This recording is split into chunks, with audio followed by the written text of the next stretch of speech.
Césaire dit qu'une civilisation qui ruse avec ses principes est une civilisation décadente. Une civilisation qui joue avec la morale et la conscience de l'humanité est une civilisation moribonde.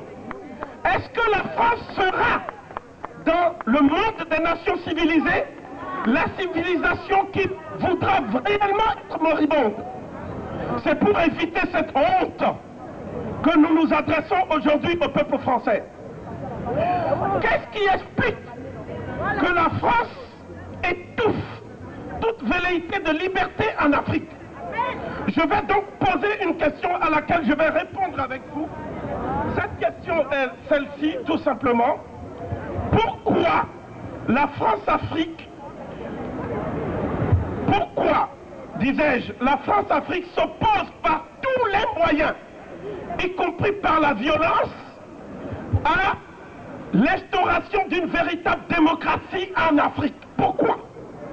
Parce que vous comprendrez une chose, et c'est ça qui est en train de se jouer en Côte d'Ivoire, c'est que désormais, peu importe les suffrages des peuples, peu importe la volonté populaire, on imposera comme président de la communauté internationale tous les Africains qui sont prêts à pactiser avec le diable pour faire une carrière politique. L'argent va l'emporter sur la morale. Les honneurs vont l'emporter sur les vertus. C'est pour combattre cet état d'esprit qu'on appelle tout simplement la recolonisation. Parce que quand une constitution, qui est la cristallisation de l'exercice juridique de la souveraineté populaire, est foulée au pied et mise en parenthèse, ça veut dire que le peuple n'a plus le droit de choisir ses dirigeants. C'est la raison pour laquelle la même France, en vertu de cette duplicité, a considéré l'élection de Blaise Compaoré, l'homme qui a éliminé l'espoir de la jeunesse africaine, Thomas Sankara.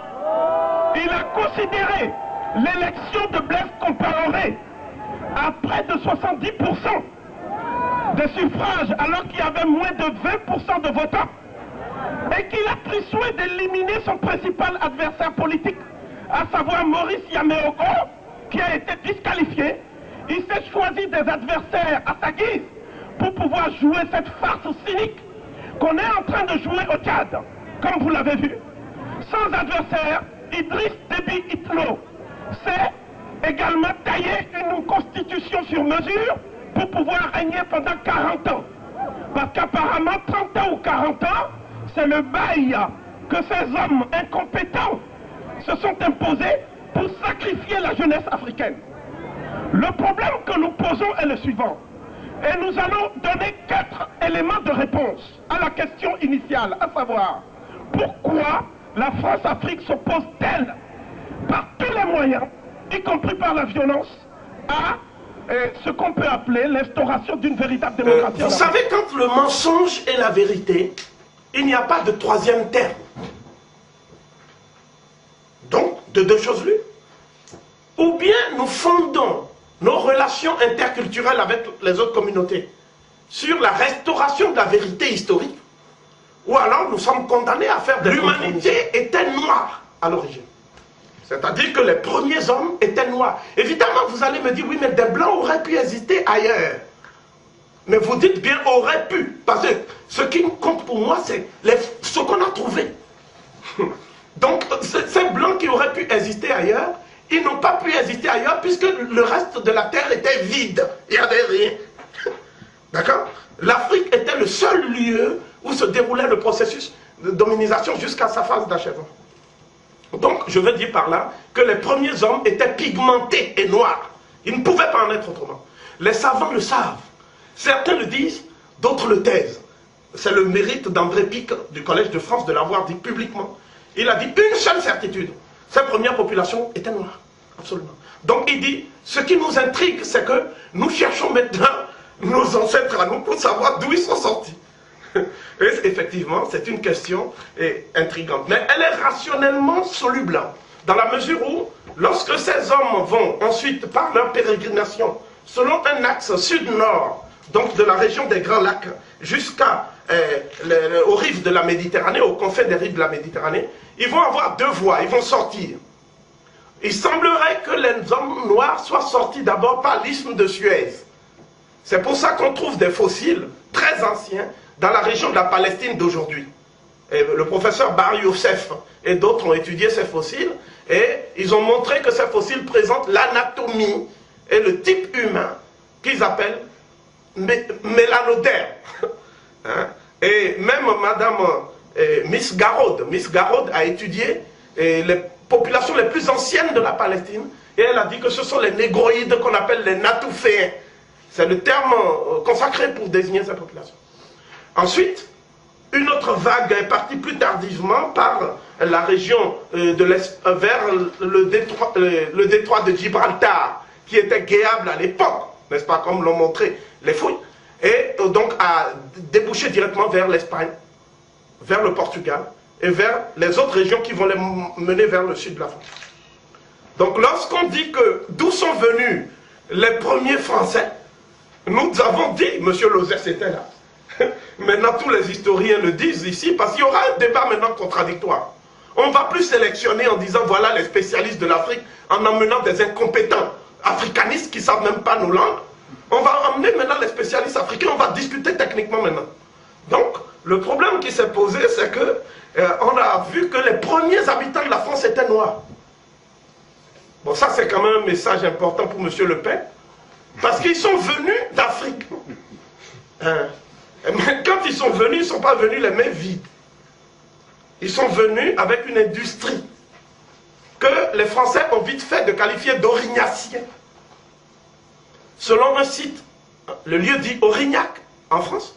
Mais ils sont venus aussi, et les Français les ont appelés aussi anthropologiquement les hommes de Grimaldi. Mais maintenant on ne dit plus Grimaldi. Parce que quand les Dubois et autres avaient étudié ces fossiles, et Bosch-Guempera, etc., ont étudié les fossiles qui ont essaimé vers la péninsule ibérique, notamment le Portugal et autres, ils ont abouti à la conclusion qu'il s'agit de populations mélanodermes. Et ces populations, en plus, avaient un régime alimentaire africain qu'on a étudié. C'est-à-dire, ce sont des gens qui mangeaient du manioc, du mil, du sorgho. Hein? On ne mangeait pas ça sous le froid de la dernière glaciation de Würm en Europe, qui a duré 100 000 ans. Donc ces populations se sont localisées vers les zones chaudes, c'est-à-dire la mer Méditerranée, et n'ont pas quitté de là, un peu comme par pulsation. Et c'est comme ça que vous en trouvez à Monaco, vous en trouvez à Menton, vous en trouvez un peu partout. Même l'art qu'on appelle l'art pariétal de ces premiers habitants de l'Europe était un art avec des rites de passage que seuls les Africains peuvent expliquer. Me dit ce que ça veut dire Abraham. S'il y a des gens qui connaissent l'hébreu ici, parce qu'on a même demandé aux historiens de l'autre communauté de venir nous dire Abraham, c'est quoi l'étymologie? Par exemple, quand tu dis Malik en arabe, tu sais que c'est roi. Tu dis Malikat, c'est reine. Mais Abraham, c'est quoi en hébreu? Les Arabes disent non, en arabe, ils peuvent nous dire, bon, c'est quoi en arabe? On ne connaît pas non plus. Donc l'Afrique a été agressée par des puissances coalisées. La Hollande, la France, hein, la Grande-Bretagne, l'Espagne, le Portugal. L'Espagne et le Portugal en premier. Parce que les Arabes leur avaient donné les moyens technologiques de faire la navigation au long cours. Hein, avec le gouvernail des tambours fixé à l'arrière des bateaux pour la haute propulsion en haute mer. Malgré cela, ils ne savaient pas encore les boussoles. Donc Christophe Colomb s'est trompé, il est parti à New Delhi. Et il voulait aller à New Delhi, on dit va à New Delhi, va là-bas, il dit que c'est les Indiens. Parce qu'il croyait qu'il était à New Delhi, parce qu'il ne savait toujours pas où il était. Hein? Hein? Donc tous ces gens-là. Bon, donc ce qui est important ici, c'est que les Juifs, parce que c'est ça le problème. Bon, je passe maintenant sur l'Antiquité tardive, sur tous les documents, parce que par-delà la Bible, maintenant, il y a des textes qu'on appelle les commentaires rabbiniques de la Bible. Et ce sont ces textes qui ont dit que le noir, en vertu de la malédiction noachique, sur laquelle je passe, brièvement, mais je voudrais attirer votre attention sur 3 anomalies dans cette malédiction, si cette histoire n'est même pas une invention romanesque. La première anomalie, c'est qu'on dit que Noé a bu, hein, s'est saoulé et était nu. C'est-à-dire qu'il a tellement bu qu'il est nu. Celui qui était ivre qui a bu. Ses enfants viennent juste voir sa nudité. Mais c'est lui qui était fautif. Il ne fallait pas qu'il soit nu aussi. Il ne fallait pas boire à ce point jusqu'à être nu. Lui, il n'a pas été maudit, n'est-ce pas? Et on dit que ses enfants, c'est Cham qui a vu sa nudité. Et quand Cham a vu sa nudité, au lieu d'aller couvrir son père, hein, il a contemplé la nudité.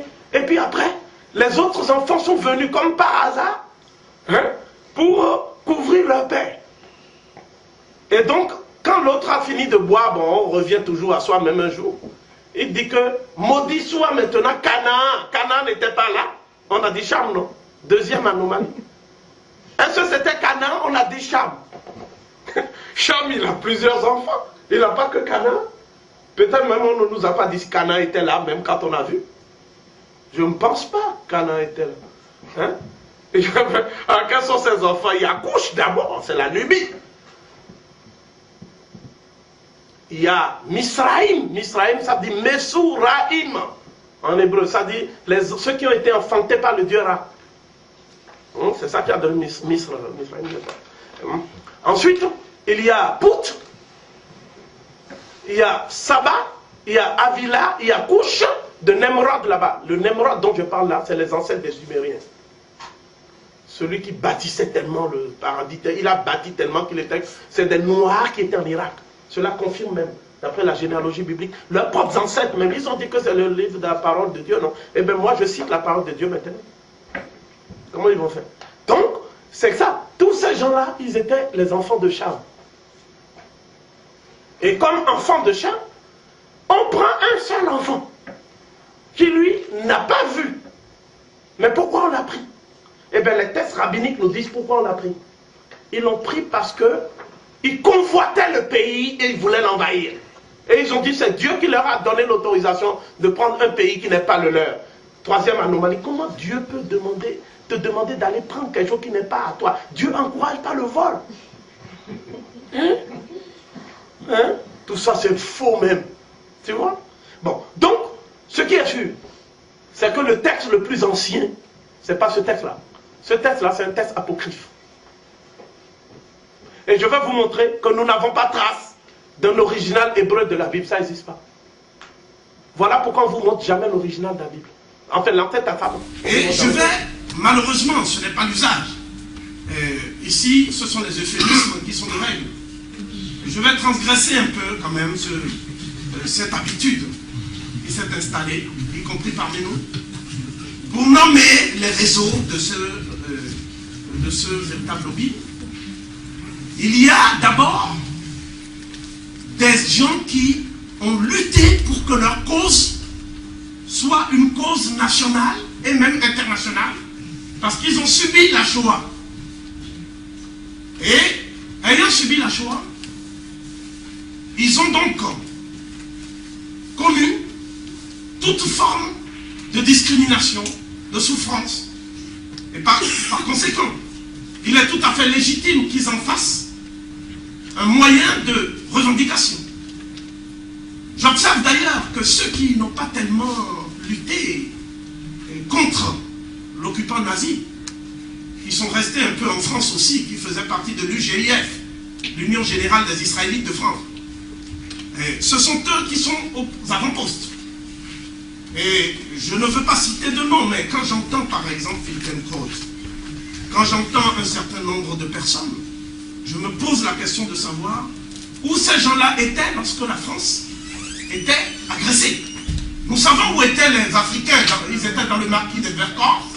Ils étaient partout là où ils ne faisaient pas bon être. Mais nous voulons savoir où ils étaient. C'est une question simplement. L'esclavage est une pratique orientale et européenne. L'esclavage n'est pas une institution africaine. Donc cela m'oblige à définir les mots pour être que tout le monde soit d'accord. Parce qu'on dit n'importe quoi. Hein? Esclavage, ça vient du mot slave. Donc slave, c'est pas nègre. Chacun sait de qui je parle. Ce sont des populations de l'Europe centrale que les Romains et les Grecs allaient prendre pour les réduire à l'état de bien cheptel, comme si c'était du bétail. et on allait les traire jusqu'à ce que le sang sorte, selon Caton, dans des Re Rustica. Il faut les traire jusqu'à ce qu'il n'y ait plus de lait et le sang sorte à la place du lait. C'est comme ça qu'ils appelaient ces gens.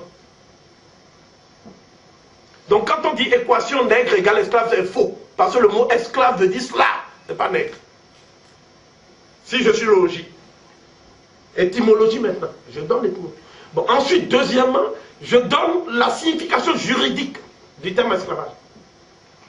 Est esclave tout être humain réduit à l'état de bien cheptel en vertu des lois en vigueur dans la cité. Donc ce sont les lois qui disent qu'on a le droit de réduire un être humain à l'état de bétail.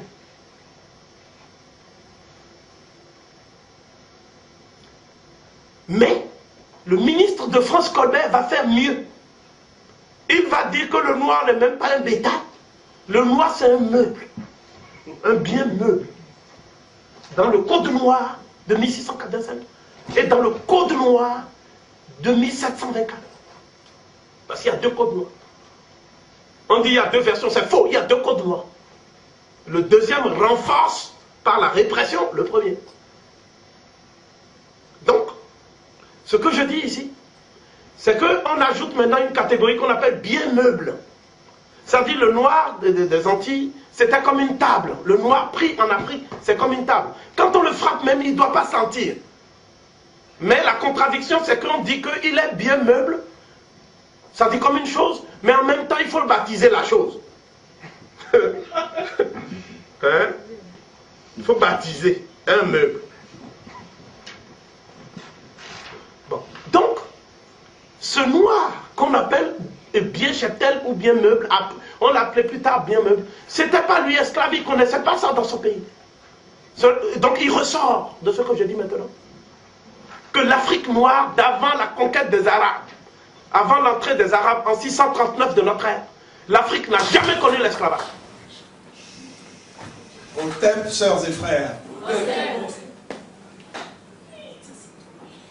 Nos ancêtres du temps où nous étions nous-mêmes, c'est-à-dire nous avions la maîtrise du lien qui nous unissait à la matrice originelle, qu'ils appelaient Nun, c'est-à-dire le monde des vibrations premières, le monde de la parole primordiale, d'où est sortie l'énergie divine. Donc nos ancêtres disaient que du Nun est sorti ce qu'on appelle d'abord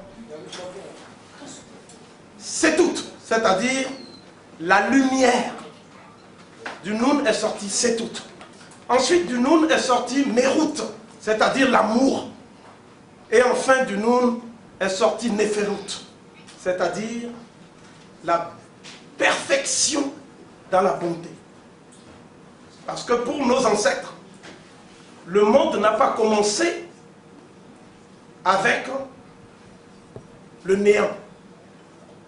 Et du néant n'est pas sorti mystérieusement, je ne sais pas comment. Il y avait Allah, ou tout ce qu'on peut indiquer pour désigner cette énergie première que nous n'arrivons pas à palper, mais dont nous savons qu'à travers les forces cosmiques, elle nous fait agir et vibrer dans l'univers. Donc, comme vient de le dire l'enfant qui a parlé, qui est un des enfants de Keper Angstreet, parce que ce que je veux dire, c'est que de nous, la lumière n'a pas jailli comme ça. L'amour n'a pas jailli spontanément. Et la perfection et la bonté n'ont pas jailli spontanément. Il a fallu une médiation lente, douloureuse, telle la conception d'un enfant par une mère. Parfois on dit que ça dure 9 mois. En fait, ça dure beaucoup plus que 9 mois. Mais c'est le 9 que je retiendrai. C'est l'énéade. Donc, nous avons Ra, de Ra va sortir le premier couple de jumeaux. C'est-à-dire, qui est-ce qui m'aide là? Hein? Le premier couple. Bon, Chou et qui? Chou et Tefnout. Geb et qui? Nout. Osiris et? Osiris, en fait, c'est Wosire, Sirène. Osiris, c'est un mot latin. Mais quand nous disons Sirène, nous comprenons ce que ça veut dire. Et Isis, c'est Aïsata. Sata, c'est-à-dire le siège. Je parlais de Simon Kibangou, il a été arrêté en 1921, il est mort en 1951. En prison, c'est le plus long prisonnier de conscience de l'histoire humaine. Mais il y a eu d'autres fils du Congo qui se sont battus. Et quelqu'un qui a subi le martyre, c'est-à-dire Patrice Emery Lumumba. Et chacun sait que Lumumba est non seulement le héros national du Congo, mais c'est aussi une des figures emblématiques du panafricanisme et de la renaissance africaine. Donc cette terre du Congo, depuis lors, n'a plus jamais connu la paix. Il n'y a plus jamais eu d'accalmie au Congo. Pour quelle raison fondamentalement? Parce que le Congo est le concentré de tous les gisements et de toutes les richesses du monde. Lorsque nous utilisons le téléphone portable, nous utilisons le coltan. Le Congo a du diamant, le Congo a du manganèse, la bauxite, tout de façon insolente. C'est une richesse qu'on ne peut pas quantifier. C'est pour cela qu'il y a un certain nombre de puissances étrangères, notamment la Belgique, ancienne puissance coloniale, mais également la France, la Grande-Bretagne, les États-Unis surtout, qui instrumentalisent des régimes comme celui de l'Ouganda et celui du Rwanda pour essayer d'accéder aux matières premières stratégiques du Congo et aux ressources énergétiques et minières du Congo, en usant parfois d'une violence inouïe. C'est ainsi que près de 5 500 000 de Congolais ont perdu la vie. Je parle de populations civiles sans défense. Et nous avons vu des scènes apocalyptiques de viols, de tueries à grande échelle, de déplacement de populations, etc. Face à cette situation, nous sommes désespérés parce qu'on se demande, est-ce qu'une solution peut venir des élites politiques et intellectuelles actuelles? Mais depuis quelques années, nous assistons à l'émergence et à l'éclosion d'une nouvelle génération de patriotes panafricanistes et aussi conscients. C'est la génération consciente. Et cette génération, dans le sillage des leaders historiques comme Lumumba et d'autres, est en train maintenant de créer une société civile congolaise, de s'investir dans la politique, parce qu'une chose est de revendiquer ce qu'on appelle l'identité culturelle congolaise. Une chose est de parler de l'histoire du Congo, une autre est de peser sur les décisions qui sont prises au quotidien et qui engagent le peuple congolais. C'est dans cette perspective que nous avons assisté effectivement à la candidature du frère Yves Maccabi Ngouama comme député au Congo. Cette candidature a suscité tout de suite une adhésion populaire de la part surtout de la jeunesse et des femmes. C'est-à-dire les deux ferments de cette lutte et les forces vives du Congo. Cette candidature est aussi celle de la diaspora. Celle de la diaspora, parce que la diaspora est une force politique qui doit se structurer. Cette diaspora congolaise, on la retrouve en Belgique, on la retrouve en Allemagne, on la retrouve en Angleterre, on la retrouve en France, mais elle n'est pas organisée, elle n'est pas coordonnée, elle ne pèse pas sur les décisions politiques du pays. C'est la raison pour laquelle, à la faveur de cet engagement de Yves Maccabi Ngouama, c'est aussi une occasion pour la diaspora, pour tous les panafricanistes que nous sommes, d'aider nos frères du Congo à entreprendre la reconstruction de leur pays.